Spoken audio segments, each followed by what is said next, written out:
It was October 2006 in Orlando, Florida. The morning started just like any other. I was a journalist, I was a TV reporter, walk into the newsroom, I pitch a few stories during the morning meeting. Sometimes it was alleged corruption, sometimes it was a trial. I had reported on a lot of crime at that point. Murders, you name it. The kind of violence that just leaves people and a community broken. Well, that morning, I was assigned to the story of a missing child. 5 years old, autistic, nonverbal. The little boy had walked away from his grandparents' home in his little pajamas. Innocent. I imagine unaware of the dangers around him. I watched the search unfold. I remember the neighborhood was lined with these old trees. And I recall the little boy's family and their church community, they were out searching, desperately, calling his name, praying, combing every inch of the brush, every stretch of the pavement. You have to understand that after covering so much crime, I had learned to do my best to distance myself from emotion. So I was just watching. You have to do that in order to survive. But on that day, I won't forget because my heart was constantly in my throat. I just kept thinking, like, can you imagine the ache of your child just disappearing? I mean, that is a terror that no one else could see or feel but her in that very moment. And her fear, it just wrapped around me and it carried me back to a memory of my son when he spent his first days in the neonatal intensive care unit. He had been born at 29 weeks. That's almost 3 months early. He was so delicate. He was 3 pounds, 1 ounce. I spent 5 horrible, long weeks in the NICU with this little boy as he fought for every single breath of his life. There were so many nights I didn't know if my son would make it. And on that day, I carried that memory like a stone in my chest because in her terror, I recognized something that I knew very well. The kind of helplessness that sinks into your bones when a child is vulnerable and when all you can do as a parent is hope.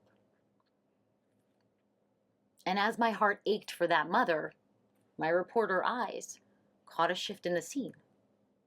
I noticed that the police had cordoned off an area. I saw boats, radios, and flashlights were slicing through the morning gloom on a small lake. And then the dogs arrived, specifically the bloodhounds. Okay, so years of experience had taught me the cruelty of a bloodhound's signal. If they bark, they have found something. So you are constantly hoping they don't bark. So their paws hit the deck. And on the boat, their noses are sweeping the air and the water. They're tracing a scent that's obviously invisible to everyone else. And then their bodies went rigid. Their noses began to face down. And then I heard it. I felt like I swallowed a brick. And then the divers descended. They were cutting through the water with these slow, deliberate movements. And as the divers approached a section of the lake, they blocked my view. But something in the shift of their rhythm and the tension in their bodies, it was enough to tell the whole story.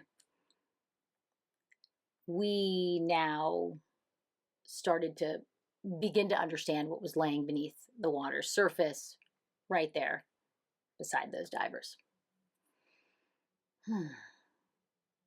And then in a single heartbeat, his mother made that connection. I heard her scream. It was raw, animalistic. It was piercing.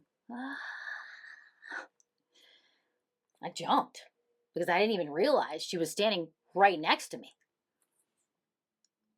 The best way that I can describe that scream was that it felt like a heart was breaking in real time. I could feel it in my chest. I could feel it in my stomach. I could feel it in my whole body. And just everything was sharper and more intense because I was pregnant. I was a few months along with my second son. Pregnancy hormones, they don't exactly help you stay calm, which is why her scream shattered every ounce of my professional detachment on that day. I dropped everything, my notebook, my microphone, and I just wept for that mother.